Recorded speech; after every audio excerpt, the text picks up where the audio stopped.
Before we check into today's video, please quickly check below to see if you've subscribed. It's totally free and allows you to never miss one of our stories. Oshara was a lot of things. A Grandari, one of a handful of bipedal mammalian species in the local spiral neighborhood. Old, nearly 54 years, though she dyed her browning hair vibrant green and moisturized to keep her skin a fair lavender. Thinking on that, perhaps she was a little vain as well. Everything else aside, she was a farmer. Or at least, she liked to think of herself as a farmer. In truth, she hadn't touched proper soil or harvested a vegetable in over 2 decades. No, instead her government had selected her to be the agricultural minister after a long, callus-forming career under the suns. A job she accepted for a lot of reasons. Pay, making updates or reforms, actual days off. Part of the appeal at the time was working at a desk, not in the fields. From there, she worked up to Planetary Corps Advisor, then Minister of Potable Resources for the Glarn sector. Now she enjoyed the title of Venerated Prime Magistrate of Grandari Terraforming. Incredibly dull work, as all higher echelon governmental positions tended to be. Similarly, it was breathtakingly important too. Deciding what regulations, materials, and technology would be brought to bear in reforming barren worlds into the next foothold of Grandari civilization. Very, very important. But by the 6 moons, how she missed picking a fresh Tardari squash. Perhaps because she missed farming so much, she looked forward to the only event of the year where she got mildly close to dirt again, the annual Terraforming Expo. The Grandari government liked to host this little display for a variety of reasons. It brought a lot of potential new technologies for colonization from across the galaxy, for one. Space was a big place, but it was mostly empty. A fleetingly small percentage of it that was planets, and an even smaller number of those were suitable to be terraformed. Knowing that, having the best, most advanced, most foolproof methods to make an inhospitable rock into a home was key. She had screened dozens of companies from all the nearest species. When the usual interest groups showed very little innovation, she expanded her reach, getting some corporations she hadn't even heard of. The Akulata, Grungruns, humans, and the Otari were who she was especially interested in seeing. Though she had a couple of old hats in the ring, to not seem completely biased against previous participants. In total, she had selected 6 companies to host on the latest acquisition of the Grandari. This planet, Prata 3, was only strictly livable as it stood, just enough atmosphere to breathe, soil barely within acceptable limits of toxicity. It was technically a little too hot, officially speaking. The Grandari Terraforming Index, Section Gralt, Subsection Zarth, Line 4 stated an average planetary temperature of 40 volts or less. Oshara had fudged the numbers a bit, eager to see if she could get some interesting results from the delegates this rotation. They were each given a biodome to terraform over the last solar cycle, which translated to about 3 Grandari standard years. The biodomes amounted to sealed greenhouses, really, with limited ventilation or amenities. Each one large enough for a village or a very claustrophobic town, and rigorously kept separate from the others. She of course expected a bit of spying and sabotage. The end goal was the best methods for terraforming after all. If one group's watering techniques could benefit another group's soil pH, all the better. And if one group's crops couldn't stand up to some light tampering, well, that was a good metric to know as well. She touched up her makeup, covering the dark spots forming on her skin as her shuttle breached the atmosphere. Below her was the complex, 6 large domes around a central hub on the red, dust and rock-covered surface. The hub housed the living quarters, ship dock, power station, and such. It would also be where she'd greet the various participants before heading down the connector tunnels to their respective domes. Each dome, from the outside at least, looked opaque black, a touch she had personally seen to, using a special type of polymer that absorbs all visible light on one side before releasing it on the other. Technically, Clear glass did exactly the same thing without the darkening effect, but it spoiled the surprise. She'd sold it to the technical committee as a security feature to prevent spying, but for her it was all about the reveal. Perhaps in addition to an old, vain Grandari farmer, she was a bit precocious. The thought brought a smile to her lips as the central hub opened. Her pilot, a young Grandari male named Kodar, docked with the grace and efficiency she'd come to expect of her personal staff. He even rose to escort her, offering a well-muscled arm. Much nicer than her last pilot, who'd disdained exercise in all its forms. Being visibly fit wasn't a requirement for her pilot, or other staff, technically. A few discreetly placed rumors and inferences had done wonders for the aesthetics of her office, though. They stepped out together to find a semicircle of sapients waiting for them. The participating species sent 2 delegates each to greet the incoming judge of the expo. Each team was allowed a staff of up to 30, but that would overcrowd the docking bay, and she was only interested in speaking with the technical experts anyway. Greetings from the Grandari Commonwealth, she said, raising a hand and bristling her hair in greeting. It is with great excitement and honor that I come today to see the results of your labors. Her voice echoed in the bay, servitor drones coming in from all angles with trays of food. Usually this is where we'd have a period of mingling, small talk, snacks and whatnot. She shooed the drones away, back to their crevices. But I wasn't lying about being excited. I want to get straight to it. A number of the participants looked dismayed at the announcement. This was the 12th expo she'd overseen, and the meet and greet portion was the best unofficial time to ply the judge with bribes, offers, and insincere flattery. Ashara, wealthier than she'd care to admit, had long since stopped being enticed by kickbacks. Last year, the Cleith people discreetly loaded a crate of Drabian spider eggs onto her shuttle, a rare and delicate treat even to a woman of Ashara's means. But that was a standout bribe over the last several expos and proved to be an attempted counterweight to a less than stellar showing.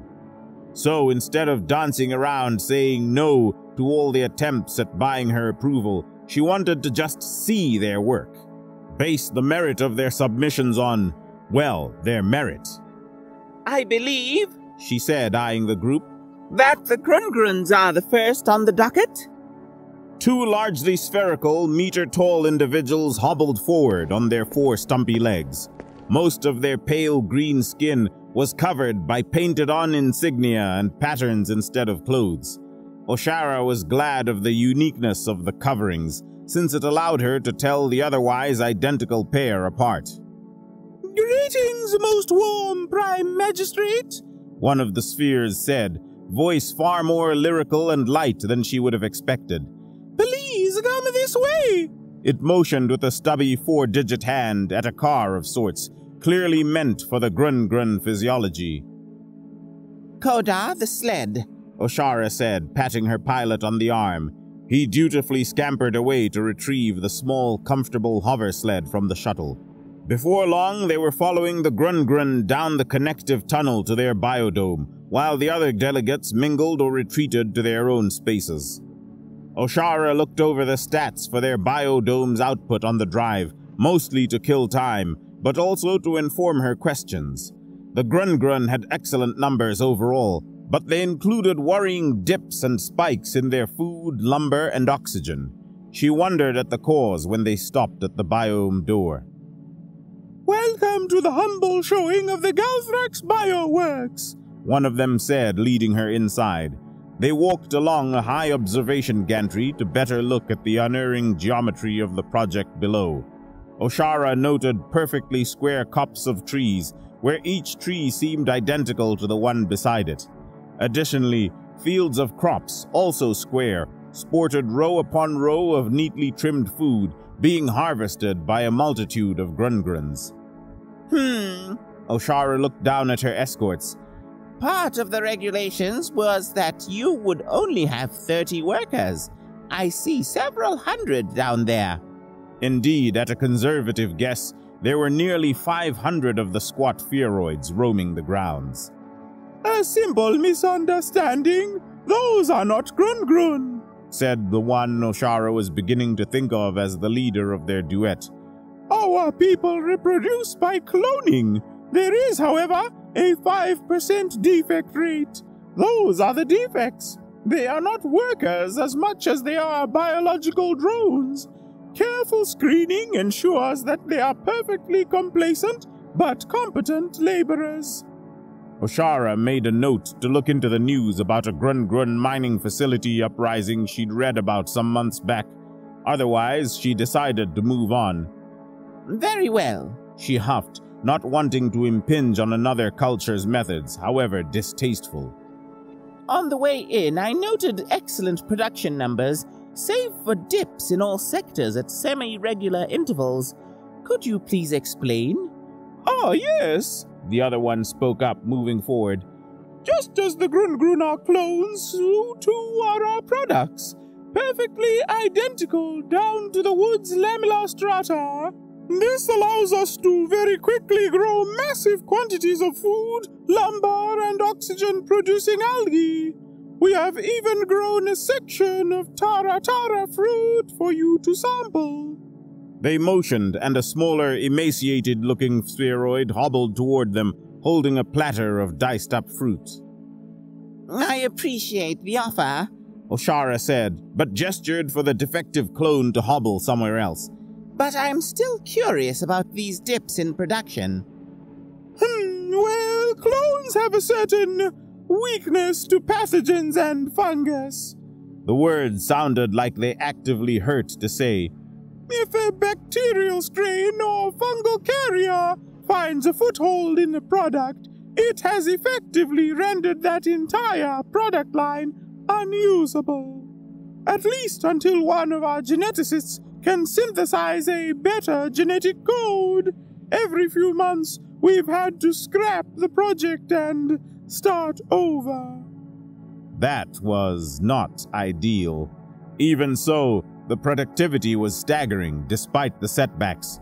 So she entertained the pair a little longer and got details on what would be supplied during a full-scale terraforming project. In the end, the price was fairly good, though they'd be paying for grun-grun defects as a labor force almost indefinitely. The yearly subscription fee to replace dead or aged workers was a solid third of the cost. She made note that the cloning technology could be useful as part of an overall terraforming effort, while Kodar drove her to the next biome belonging to the Otari. Their output numbers had been very impressive at the start, but began to wane significantly as time went on. Usually it was the opposite, as projects tended to ramp up in viability. She got out of the sled and was greeted by a pair of black-winged Otari, one very tall, the other much squatter. Their feathers draped about their bodies like a cloak, leaving only their red beaks visible. The taller of them jutted out a hand sharply. Be made welcome, stately judge, the bird shrilled, gesturing angularly with their outstretched hand. This one is Roost Matron Gleft, she said, motioning to herself. That one is Roost Scholar Karft. This project is the Nest Haven Microcomputronics submission. The matron shook her talon in what Oshara read as an energetic flourish of pageantry, timed well enough with the door opening. The group stepped out onto the gantry to find a hole. I do not intend to insult, Oshara said slowly, eyeing the massive chasm that stretched the entire space of the dome. It looked as though the biome walls just continued down where they were supposed to meet the ground. But this is not a mining expo. The matron made a sort of cawing sound that Oshara's translator indicated was forced laughter. Mining! Great humor, stately judge, she said, a talon motioning wildly. No, this is the terraforming work of our nanites. Roost Scholar Karft will display our excellent technology. Gleft bowed and scuttled backwards, allowing the smaller Otari to come forward. From beneath his cloak of feathers, he pulled out a metal case that stayed in the air where he placed it. Karft squawked, and the case opened to reveal a small jar of silvery liquid, and what Oshara recognized as a head-sized soil sample from the surface. With a few taps of discrete buttons on the case, the silver liquid flowed up and out of its container, enveloping the sample. After several, frankly awkward minutes, the silver liquid retreated, revealing most of the dirt untouched and a finger-sized Gartra root. "The nanites take from the soil what is needed," the matron said, daintily pulling the thin root vegetable from the case. "Then they rebuild into the structure of what one desires." "Why is the root so small?" Oshara asked. Her sister's younglings grew larger vegetables in their window boxes. "And what happened to the rest of the ground?" She pointed over the gantry at the yawning chasm. "Soil is a poor medium," grouched the squat Otari. "Insufficient good material, so much unusable trash. Need mountains to make proper grains and root foods." He flinched back when the matron squawked at him to shut his beak. Oshara felt as though she'd stumbled into a sore spot for the scholar. But Nest Haven Microcomputronics supplies nutrient-rich mineral blocks to resupply nanites. Instead of digging big holes, feed them bricks. They prepare you food, air, and water enough for roosts." Interesting. Oshara thought that, while perhaps not the best at terraforming, this tech could shore up emergency food stocks. "How do you stop the nanites from over-replicating?" Her own people had nanite technology, but the research dried up after the third Grey Goo scenario they had to gloss a planet about. "Nanites have shelf life," Karft said, hitting a few more buttons on the case. "After one standard Grundari year, all nanites emit small EMP to destroy each other." The liquid in the jar actively began crackling with static and bubbling before turning from a silvery goo into a rust-colored sludge. "Added benefit of sterilizing soil so no pathogens can interfere with future nanite implantation." The squat bird looked quite proud of this. Oshara took the information, asked a few more questions, and got the pricing. For a full-scale project, they'd end up having to purchase a nanite load every year, as well as a massive quantity of those nutrient bricks to keep up with demand as the population settled. "It was at least very new," she mused as Kodar drove them to the Cleath biome. She almost opted to skip the lizards, still soured from their previous submission. Last time, they just ran everything off of drones. The maintenance and energy costs were astronomical, making the upkeep of the system 10 times the expense of the actual machines. Unfortunately, the reptilians stayed true to form. The pair were the same duet from last year, whose bulging eyes constantly darted around. Oshara noted some discoloration in their yellow scales. Age or stress, she figured. Still, they showed her a familiar selection of drones for seed propagation, pollinization, harvesting, and the like. She had to admit that, from an output perspective, it was high and steady. All the fields and structures were curated to a mechanically perfect degree, with crisp rows of crops and well-manicured lawns. But the energy costs were still far beyond reasonable, as were the cadre of experts needed to keep the fleet of robots operational. She may get some harvesting drones, but that was the extent she was willing to invest in them. "To the acculator biome, Kodar," she said, tabulating numbers on her data slate. She hoped for a better showing than the last. The acculator outputs were middling, owing mostly to a very prolonged setup period, it seemed. When she arrived, she found the two shockingly small arachnoids. They were roughly the size of her torso, and covered in lush orange fur under their lab coats. Oshara had to remind herself they were, in fact, highly intelligent scientists, and not animated Grundari stuffed cuddle spiders. "We are most pleased to meet you, Prime Magistrate." One of them stepped forward, voice adorably high and bubbly. "I am Orbital Technician Shala, and this is my mate, Radiological Specialist Gran. I hope you don't mind, but Gran is a bit shy on account of his voice. For his ease, I will be conducting the demonstration on behalf of A8 Orbital Solutions. Of course. O'Shara, through great effort of will, did manage to keep a professional tone and straight face. Then they walked onto the observation gantry to see a fairly beautiful display. The rock-speckled, hilly terrain of the original biome was gone, apparently pounded completely flat. At the very center of the otherwise featureless red field was a glass structure of incredible intricacy. It was about the size of a small village, or perhaps an overlarge castle, with towering spires and delicate walkways. The scientists of A8 Orbital would like to present to you a city made from space. Shala waved a pair of her arms in the air for emphasis. Our satellite system induced a highly concentrated pressure wave that reduced all formations into a perfectly flat surface. You would need a laser micrometer to find so much as a divot. Then a high-powered laser fuels the resulting sand into the glass structure you see before you. Selective magnetic pulses also orient iron and copper molecules in the sand to create power infrastructure. A secondary satellite is used to induce weather shifts, greatly increasing oxygen concentration and moisture content of the area. The result is a beautiful structure with a flat, arable field of farmable land, all without touching foot on the ground. O'Shara looked over the gantry at the decidedly desert-esque field around the glass palace. The arable farmland seems a bit lackluster, she commented. It was the humans, came a baritone that rattled O'Shara's chest. She looked down at Gron, the small spider looking just as surprised at his outburst. He means the humans shot down our weather manipulator satellite, Shala said, patting her mate to comfort him.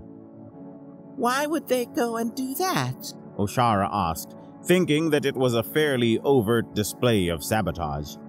Well, manipulator may have accidentally a bit targeted the human biome, she said, clearly uncomfortable. It was set to cause significant rainfall and storms. They asked us to redirect our target, or they would do it for us. We, responded too slowly for their tastes, apparently. I see. O'Shara revised her appraisal and noted that the satellite system may prove delicate to outside forces.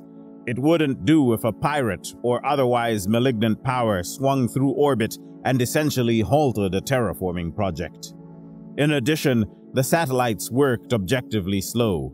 The glass structure was only completed last month, which explained why their output was basically nothing at the start. The only reason they even had food production was a hurried venture into hydroponics. Additionally, the price was fairly extreme, owing to the specialized nature of the satellites, especially if they opted for the orbital defense system to keep the terraforming platforms safe. The Aculata satellites would be handy for infrastructure, if nothing else. O'Shara reviewed her notes, wondering what kind of maintenance may be required for entirely glass structures as she got into the hover sled. The Catalan numbers she examined were odd. Instead of a value, there were simply not applicable for food, air, and water. The last time the Catalan were in the expo, they had several terraforming engines and made use of a mixture of drones and labor to farm. It was a very standard package, one she actually bought at the end of that expo. This time, as the two large beetle-esque sapients ushered her into the biome, she was met with a single massive machine at the middle of the biome. It was an ugly cube of iron that only just fit inside the dome. Beautiful, yes? Asked one of the pair. Not particularly, no, O'Shara said, trying to remain diplomatic. No, of course. You must wear these. A set of augmented reality glasses was placed in her hand. With a sigh, she put them on. The Catalan were consummate illusionists after a fashion. A noticeable amount of local media came from them, and a Catalan cloaking device was always top of the line. Thus, she wasn't surprised to find a very well-rendered view of a green space with trees of lights and birds that exploded into fireworks. The ugly cube turned into a luminous building of delicate facades and intricate architecture. An interesting way of dealing with the aesthetics, she admitted, enjoying the display. All Catalan have eyes designed to see this. A simple surgery to allow colonists such views is part of the package. Inside, the terraforming engines are apartments for 50,000 Grundari. A visual aid popped into existence, showing a very small rectangular space with just enough room for 6 seated Grundari. A family can sit in this home and use the built-in quantum computer to explore digital spaces. The chairs will handle feeding and waste removal. The waste is recycled and processed into nutrients with minimal requirements from the planet. Residents never have to step outside. The engine will support a Grundari colony in this fashion for 10 generations before needing intervention. well, Oshara was struggling with a way to put into words how little she considered this an improvement over their last submission. Technically, yes, this would meet the needs of a burgeoning colony, but they may as well just live on a station or seed ship. I see the practicality of your design, She said finally. She handed the glasses back, and more to remain diplomatic than out of actual interest, got a price for deployment of the engine. Through training and will, she managed to suppress her shudder until after she was seated on the sled. Let's go, Kodar, She said, the sled moving a little more sluggishly than before. Lost were the humans. While Kodar drove them along to their final stop, Oshara pored over the stats of the previous biomes. There were definitely some effective technologies available, though most had kinks to work out, or came with expensive long-term subscriptions. She started reading the output of the human biome, finding it unimpressive. Food output especially was much lower than the others. They were a relatively new race, to be fair, and their technology may not be quite as advanced as she was led to believe. She put the datapad down as Kodar began to slow their sled, meeting the 2 humans waiting at the entrance to their biome. They looked the most like a Grundari of the delegation, if a bit taller and of odd coloration. One of them, the female at a guess, was a dark brown, and the male a sort of pinkish-white color. Their hair was also the dark brown of an aged Grundari, but they appeared sprightly, so it may not be the indicator of advanced years that it was for her people. They wore simple clothes, dark green jackets with straight pants, which Oshara figured were their formal attire. Hello, Madam Prime Magistrate, The female said, greeting her with as close an approximation to a Grundari formal hello as her anatomy allowed. My name is Sampita Patel, and this is my partner, Henri Boudreau. We're the public relations officers for Gaia's Gift Terraforming. Public relations? I expected to speak with your technical experts, She said, surprised. Of course, Henri said, ushering her towards the entrance. It is just... the technical lead is very passionate and difficult to remove from the biodome. We are merely here to usher you to him and discuss any business-specific matters outside of the terraforming process itself. Oshara was thus far not impressed. Not coming to greet the judge? Rude. Then the doors opened. Instead of the observation gantry, a dirt path meandered down a slope into a forest. Not just a forest, but a dense, impenetrable canopy of vibrant greens. Near the center of the biome was a clearing where Oshara could make out a handful of houses and what might have been farms. The 2 humans had already begun their descent, stopping only to look back when it was clear Oshara hadn't followed. Prime Magistrate, do you need assistance? Asked Sampita. Oshara wasn't sure. It had been actual decades since she had stepped onto a surface that hadn't been laser-leveled. It felt oddly like breaking a long-standing tradition, but her shoe eventually met ground, and she thrilled in it. Near the entrance, the forest was mostly shrubs and thickets that the path went through, but as they descended, the trees grew and towered above them. She could see a lot of them bore fruits of some kind, or housed bird drones so lifelike she could have sworn they were real. She goggled at the surrounding area, like a slice of primordial Grandari Prime, stolen straight out of a VR display, but real. It smelled so alive, she only just realized how sterile and bland the air was outside this space.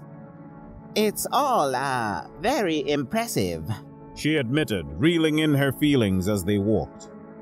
Why, thank you there, ma'am, came a male human voice from the path ahead of them. She looked around her escorts to find a human over 2 meters tall and broad-shouldered enough to look more like a wall than a sapient. His skin was a speckled, tanned color, and his hair was a nearly white shade of gold, reminiscent of a youngling Grandari. He held a small horned quadruped under one arm, which made a "mah" sound while its limbs hung limply. Madame Prime Magistrate? Henri gestured at the gargantuan human. This is Jobob, our technical lead. He speaks a subtype of Terran called Deep South, so please let us know if your translator has any issues. We'll do our best to clarify things. Henry, that joke weren't funny the first 100 times, and it ain't funny now, Jobob grumped. My translator, Oshara said, a bit breathless, seems up to the task, thank you. It was taking a bit longer to organize her thoughts, but she eventually kicked her mind into the routine tasks. Mr. Jobob, could you please describe your terraforming process? How did you get all of this? She gestured around them. Explain the technologies at play, drawbacks included. I'd be happy to, ma'am, he said, motioning for them to continue down the path. We gotta get Bluebell here back to the pasture first, so let's do all our jawing on the road. He waited for Oshara to come along beside, clearly slowing his pace before starting. Well, we did all our initial soil analysis. Lab boys picked out some bacterial packets and species of trees what would survive best. That's just in the beginning, mind, before we brung in the others. Oaks, pines, spruce, few shrubs and bushes and the like. They fixed up the nitrogen and pH balance right good, so we could start with the more delicate plants. Peach trees have them some dainty root systems, you see, and... Wait, Oshara interrupted, looking around at the irregular shapes of the trees. Your terraforming process is to just plant trees? Wild ones?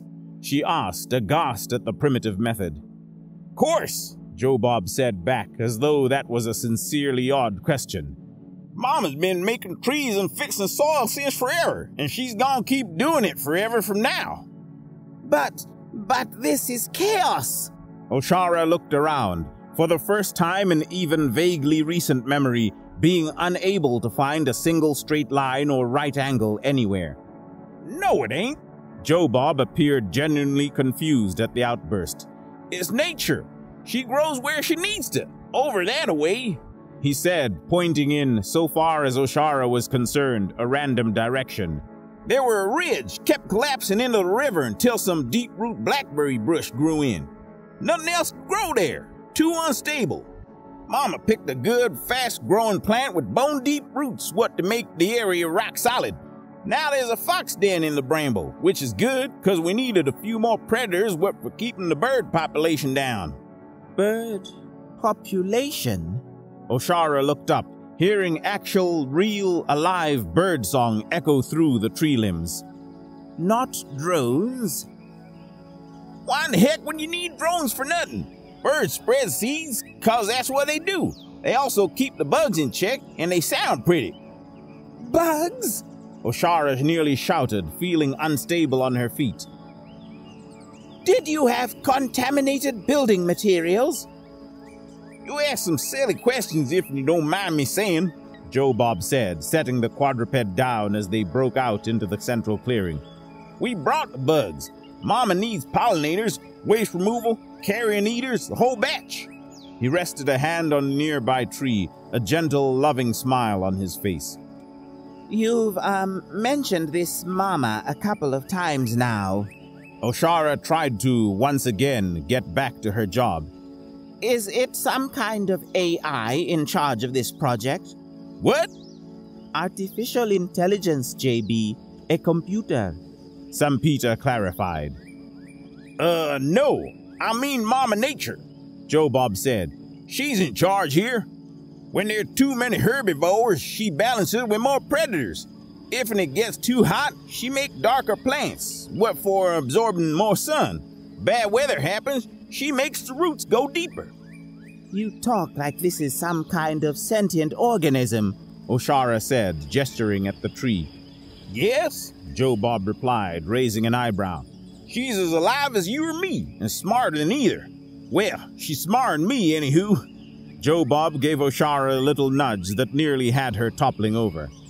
So, you don't do anything? Oshara asked, remembering planting fields and fields of gelta stalks and the back-breaking labor behind it. Also, no, we're part of the system. He motioned around to indicate, well, everything. We're her stewards, keep her safe and healthy. In return, she feeds us and gives us what we need to be happy. He moved over to a squat plant at the edge of the woods, and with exquisite care, pulled a bright red fruit from a low-hanging stalk. He came back over and handed it to Oshara, who took it in hand. There's a tomato, big reason why I'm such a jolly fella. He trailed off, eyes drifting until a look of distinct concentration overtook his face. Then he ran off. I had no idea what was going on, especially when he punched at a tree. No, wait, a Catalan. One of the Catalan delegates uncloaked after being struck so hard Oshara could feel the impact through her shoes. It must have caught a ride over on her hoversled after her meeting at their biome. In his manipulator was a drill of some kind. Was he trying to harvest some of the humans' trees? Nobody hurts my trees, you slimy bug! Joe Bob proceeded to shake and curse very colorfully at the limp alien. Oshara wasn't entirely sure that the insectoid was still alive. How'd he know? Oshara asked, looking over at Sampita. When he says he's part of the system, he means it, Sampita answered with a shrug. Humans are part of the forest. Our health actually degrades when we are not around plant life of some kind. A lot of potted plants went into space on those first colony ships. There was a time when we tried not to be part of nature, back on our cradle world. We almost turned it into a barren rock. Then we went back, stopped fighting Mama, and worked with her. No more monoculture farms, pesticides, culling animals. It was way more work than just going with the flow. I see, Oshara said, eyeing the tomato. I noted less optimal food production coming in. If this system is so effective, then why is that? We can force higher production, Henri chimed in, but it comes at a cost. Depleting soil, overuse of water, that sort of thing. Instead, we focus on sustainability. Short of an asteroid impact, this place will keep making air, food, and drinkable water until the sun goes out. Oshara considered that, especially against the yearly subscription fees needed with the other companies. One last question, then. Yes? The two humans asked in unison. Does your terraforming package come with one of those? She pointed at Joe Bob, who was rearing back to punch the freshly woken Catalan again.